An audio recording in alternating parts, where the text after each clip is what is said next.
हाय दोस्तों, आज फिर आपका अपने इस चैनल पीए क्लासेस 2.0 पर अगले पार्ट में आपका स्वागत है। आप लोग हम लोगों को निराश कर रहे हैं, पता नहीं क्यों कि आप लोग लाइक शेयर सब्सक्राइब नहीं बढ़वा रहे हैं। आप लोग हमारी मेहनत को समझिए कि हम लोग जो है अपनी मेहनत के द्वारा इतनी मेहनत कर रहे हैं कि आप लोगों तक अच्छी सी अच्छी वीडियो पहुँच सके। तो आप लोग भी थोड़ा सा कोशिश कीजिए कि हम लोगों का चैनल ग्रोथ कर जाए, तो आप लोगों का भी फायदा होगा। ठीक है दोस्तों, हम लोग आप लोगों को जो है अच्छी से अच्छा शिक्षा देना चाहते हैं कि आप लोग जो है अपने माइंड को किस प्रकार से माइंड सेट कर सकते हैं हर एक चीज में। तो आइए आगे बढ़ते हैं इसी श्रेणी में पढ़ाई के क्षेत्र में कि हमने इसके पहले जो भी पढ़ा है कि रासायनिक अभिक्रियाएं समीकरण जो कक्षा 10 का पाठ है हमने पढ़ लिया है। भौतिक तथा रासायनिक परिवर्तन पढ़ लिया है।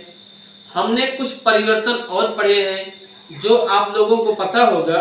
और आज की इस वीडियो में हम लोग पढ़ने जा रहे हैं हमारी रासायनिक अभिक्रिया है जो जिसको इंग्लिश कहते हैं केमिकल रिएक्शन। रासायनिक अभिक्रिया दोस्तों, तो रासायनिक अभिक्रिया के बारे में हम लोग क्या करेंगे जानेंगे। और आप लोगों को अगर फेयर भी बनाना हो तो भी स्क्रीनशॉट लेकर आप लोग बना सकते हैं। तो आइए देखते हैं कि रासायनिक अभिक्रिया क्या है, कैसा रहता है इसका क्रियाकलाप। देखिए दोस्तों, जब एक या अनेक पदार्थ आपस में अभिक्रिया करके नए पदार्थ बनाते हैं तो इस प्रकार की अभिक्रिया को रासायनिक अभिक्रिया कहते हैं। जैसे मान लीजिए दिया गया है, नौसादर पर चूना मिलाकर अंगूठे से रगड़कर सूंघिए, आप तीक्ष्ण गंध का अनुभव करेंगे जो कि अमोनिया की गंध होती है। मतलब ये है कि जब हम लोग क्या करें कि चाहे एक पदार्थ लें या एक से ज्यादा पदार्थ लें, उन पदार्थों का आपस में क्रियाकलाप करवाएं, अभिक्रिया करवाएं, तो उनके बाद क्या होता है कि कुछ अभिक्रियाएं बनती हैं। समझ में आए दोस्तों? तो वह अभिक्रिया जो बनती है आगे वाली, उस अभिक्रिया को पुराने वाली अभिक्रिया से अगर मिलाएंगे तो दोनों की अभिक्रियाएं क्या होती हैं, अलग होती हैं। तो देखिए कि जब हम लोग एक या अनेक पदार्थ आपस में अभिक्रिया करके नए पदार्थ बनाते हैं, इस प्रकार की अभिक्रिया को रासायनिक अभिक्रिया कहते हैं। जैसे यहाँ देखिए क्रियाकलाप में आपके ए हमारा NH4Cl जो है, ए हमारा है नौसादर दोस्तों, और यही नौसादर CaO जिसको कहते हैं कैल्शियम ऑक्साइड चूने के साथ क्रिया करता है।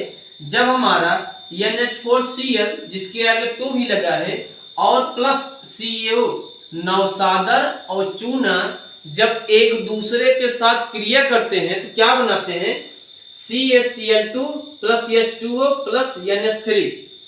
तो हमारा जल भी बनाते हैं, कैल्शियम भी बनाते हैं, क्लोरीन बनाते हैं और क्या बनाते हैं, अमोनिया भी बनाते हैं। तो जब भी दो या दो से अधिक पदार्थों को हम लोग क्या करेंगे, एक दूसरे के साथ मिला करके अभिक्रिया करवाते हैं, तो उन पदार्थों से कुछ नया पदार्थ मिलता है और वह नया पदार्थ पुराने वाले पदार्थ से क्या होता है, अलग होता है, भिन्न होता है। देखिए फिर से, यहाँ पर हमारा नौसादर था, यहाँ पर चूना था, दोनों को जब हम लोगों ने मिश्रित किया, मिश्रण बना दिया, क्रिया करवा दिया, तब यहाँ पर ए पदार्थ मिला और क्या मिला हमें, अमोनिया मिल गया। अब जो है अमोनिया को जब हम लोग सूंघते हैं तो कैसी गंध मिलती है आप लोगों को, तीक्ष्ण गंध का अनुभव करते हैं हम लोग। कैसा गंध का अनुभव करते हैं, तीक्ष्ण गंध का, हमें तीक्ष्ण गंध वाली अनुभव प्राप्त होगी। तो जब भी एक या एक से अधिक पदार्थों को हम लोग आपस में मिलाकर अभिक्रिया करवाते हैं तो उससे कुछ नए पदार्थ आपके बनते हैं, उत्पन्न होते हैं। ठीक है दोस्तों, आप लोगों ने देख लिया कि नौसादर पर चूना मिलाकर अंगूठे से रगड़कर सूंघिए, आप तीक्ष्ण गंध का क्या करेंगे, अनुभव करेंगे। ए आपका नौसादर है, ए आपका चूना है, दोनों को रगड़ कर एक दूसरे के साथ मिश्रित करके जब भी हम लोग अभिक्रिया करवाएंगे तो हमें जो है एक बहुत तीक्ष्ण गंध, बहुत तेज गंध वाली गैस जो मिलेगी, जो गंध मिलेगी हमें, वही क्या होगी, आपकी अमोनिया होगी। अब देखिए, रासायनिक अभिक्रिया में भाग लेने वाले पदार्थों को अभिकारक कहते हैं तथा बनने वाले पदार्थों को क्रियाफल या उत्पाद कहते हैं, उत्पाद कहा जाता है या फिर कहते हैं। मतलब यह है कि जो पदार्थ हमारे अभिक्रिया में भाग ले रहे हैं, जैसे नवसादर है आपका दोस्तों और चूना है, तो ये दोनों पदार्थ ऐसे हैं जो अभिक्रिया में भाग ले रहे हैं, क्रिया कर रहे हैं, इन्हें कहते हैं अभिकारक। और इनके फलस्वरूप जो भी नया पदार्थ बनता है उन्हें क्या कहते हैं, उत्पाद कहते हैं। तो जो इधर वाले हैं, तीर के पीछे जितने भी है उन्हें कहा जाता है अभिकारक। क्या कहा जाता है दोस्तों, अभिकारक कहा जाता है। और तीर के आगे वाले सिरे पर जितनी भी क्रियाएं होकर उत्पन्न हुई हैं उनको कहा जाता है उत्पाद। क्या कहा जाता है दोस्तों, उत्पाद कहा जाता है। तो आपको यह पता चल गया होगा कि जो अभिक्रिया में भाग ले रहा है, तीर के पीछे वाली जितनी भी पदार्थ हैं उनको कहते हैं अभिकारक, और जो अभिक्रिया के बाद बने हैं, अभिक्रिया में भाग लेने के बाद बने हैं नए पदार्थ, उनको कहते हैं उत्पाद कहते हैं। और उत्पादों को तीर के अगले वाले सिरे की ओर क्या करते हैं, हम लोग रखते हैं। तो आप लोगों को यह रासायनिक अभिक्रिया एक प्रकार से अच्छी तरह से पता चल गया होगा कि जब एक या अनेक पदार्थ आपस में अभिक्रिया करके नए पदार्थ बनाते हैं तो इस प्रकार की अभिक्रिया को रासायनिक अभिक्रिया कहते हैं। तो आपको क्लियर हो गया होगा कि चाहे जब आप लोग जिस टाइम पर, आपको टाइम की ये नहीं है कि टाइम शाम हो, सुबह हो, दोपहर, ऐसा नहीं मतलब है। आप चाहे जिस टाइम पर एक या एक से अधिक पदार्थ लेकर अगर अभिक्रिया करवाते हैं तो उससे कुछ नए पदार्थ मिलेंगे, और नए पदार्थों को ही क्या कहा जाता है, उत्पाद कहा जाता है। और जो पदार्थ हम लोग मिलाएंगे नए पदार्थ बनाने के लिए, उन्हीं पदार्थों को क्या कहा जाता है, अभिकारक कहा जाता है। तो आपको क्लियर हो गया होगा दोस्तों कि अभिकारक क्या है, उत्पाद क्या है और रासायनिक अभिक्रिया क्या है, रासायनिक अभिक्रिया कैसे होती है। और देखिए, ये जो है आप लोग इसको जो है स्क्रीनशॉट मार करके क्या कर सकते हैं, इससे फेयर भी बना सकते हैं अपना अच्छे ढंग से, कि आप लोगों का फेयर भी तैयार हो जाएगा और आप लोग जो है अच्छे से जानकारी भी ले लेंगे। एक बार फिर से हम लोग रिपीट करते हैं। इसके बाद देखिए, जब एक या अनेक पदार्थ आपस में अभिक्रिया करके नए पदार्थ बनाते हैं तो इस प्रकार की अभिक्रिया को रासायनिक अभिक्रिया कहते हैं। यहाँ पर दो पदार्थ हैं, एक से ज्यादा पदार्थ हैं, इन्होंने अभिक्रिया किया, नया पदार्थ बनाया, इन्हीं नए पदार्थों को ही जब क्रिया करके बनाते हैं क्या कहेंगे कि हमने रासायनिक अभिक्रिया करवा दी है। तो तीर के पीछे जो भी रहते हैं उनको कहते हैं अभिकारक, तीर के अगले वाले भाग की तरफ जो रहते हैं उनको कहते हैं उत्पाद। जो अभिक्रिया में भाग लेते हैं उन्हें क्या कहते हैं, अभिकारक, और जो अभिक्रिया में भाग लेने के बाद नए बनते हैं, नए, उन्हें क्या कहते हैं, उत्पाद कहते हैं। जैसे अभी आपको शरबत बनाना हुआ तो आप लोग चीनी लेंगे, नींबू लेंगे, पानी लेंगे, तो ये सब जब अभी अलग है, तीनों चीनी, नींबू, पानी अलग है, ये अभिक्रिया में भाग लेने वाले हैं, उन्हें कहेंगे अभिकारक। और इनके बाद जो शरबत बनेगा वो नया पदार्थ मिलेगा, उन्हें कहेंगे दोस्तों उत्पाद। तो आपको क्लियर हो गया होगा कि जब भी दो या दो से अधिक नए पदार्थों को, या फिर जब भी दो या दो से अधिक पदार्थों को आपस में मिलाकर अभिक्रिया करवाएंगे तो यही अभिक्रिया क्या कहलाती है, रासायनिक अभिक्रिया। जो अभिक्रिया करते हैं अभिकारक, और जो अभिक्रिया करने के बाद बनते हैं उत्पाद। तीर के पीछे वाले अभिकारक, तीर के आगे वाले उत्पाद। तो आइए देखिए कि आगे हम लोग क्या अगली चर्चा करते हैं। देखिए, हम लोगों ने अभी बताया कि मैंने अभी आप लोगों को व्याख्या कर दी है कि रासायनिक अभिक्रिया क्या है, कि जब एक या एक से अधिक पदार्थ आपस में मिलकर कुछ न कुछ क्रियाकलाप कर देते हैं तो ये क्या है, आपकी रासायनिक अभिक्रिया। इसमें हमारा नवसादर था, चूना था, दोनों की अभिक्रिया कराने के बाद हमारा एक तीक्ष्ण गंध वाला जो पदार्थ मिला उसे अमोनिया कहते हैं। जल भी मिला था उसके साथ और एक पदार्थ मिला था। तो जो नया पदार्थ मिला था उनको कह देते हैं उत्पाद, जो पुराने पदार्थ हैं उनको कह देते हैं अभिकारक, जो क्रिया कर रहे हैं। ठीक है दोस्तों, अब देखिए रासायनिक अभिक्रिया की पहचान क्या है, कि किस प्रकार से रासायनिक अभिक्रियाओं को पहचाना जा सकता है कि इनके क्या लक्षण हैं, क्या गुण हैं, कि इनमें रासायनिक अभिक्रियाएं होती हैं। तो देखिए, रासायनिक अभिक्रिया को निम्न प्रेक्षणों द्वारा पहचाना जाता है। इसमें निम्न प्रेक्षण क्या है कि रासायनिक अभिक्रियाओं को किनके द्वारा पहचानते हैं। जैसे मान लीजिए कि एक अच्छा इंसान हो, जैसे हमारे दो इंसान हैं, एक अच्छा है एक बुरा है, तो उसमें पहचानने कुछ गुण होगा ना। अच्छा इंसान अपना अच्छाई के गुण प्रकट करता है और जो बुरा इंसान होता है वह अपने बुराई के गुण प्रकट करता है। तो इसी प्रकार से कि रासायनिक अभिक्रिया क्या क्या गुण हैं, कैसे पहचान सकते हैं कि रासायनिक अभिक्रिया होती है कि नहीं होती, क्या क्रियाकलाप उनका है। देखिए, पहला है अवस्था में परिवर्तन। क्या है दोस्तों, अवस्था में परिवर्तन। जैसे मान लीजिए कहीं पर लोहा रखा गया हो, आप लोग ध्यान दीजिए, कहीं पर लोहा रखा गया हो, शुद्ध लोहा, एकदम चमकता हुआ लोहा, तो क्या होता है कि कुछ दिनों बाद उस पर लग जाते हैं जंग, उसकी अवस्था में परिवर्तन होने लगता है, जंग लग जाता है, जिसे कहते हैं मूर्छा लग गया, मुरझा गया लोहा। तो अभी तो लोहा था, थोड़ा थोड़ा अवस्था में परिवर्तन हुआ, थोड़े वह पतला हो गया, थोड़ा सा उसके कण भी अलग हो गए, थोड़े से अवस्था में थोड़ा बहुत परिवर्तन हुआ। और आप लोगों ने अभी देखा कि हमने जो नवसादर और चूना का भी अभिक्रिया करवाए थे, उससे बना था अमोनिया, वो भी हमारा अवस्था में परिवर्तन था, क्योंकि नवसादर और चूने को जब एक दूसरे के साथ अभिक्रिया हम लोगों ने करवाया तो उससे नया पदार्थ क्या बना था, अमोनिया बना था। वह क्या करता है कि अभिकारक का अवस्था परिवर्तन करके नया पदार्थ अमोनिया बनाया। पहले क्या था, नवसादर था, चूना था, उसका जो है अवस्था परिवर्तन हुआ, क्या बना, अमोनिया बन गया, तीक्ष्ण गंध वाला बन गया, जिसको सूंघने पर गंध महसूस होती है बहुत ज्यादा।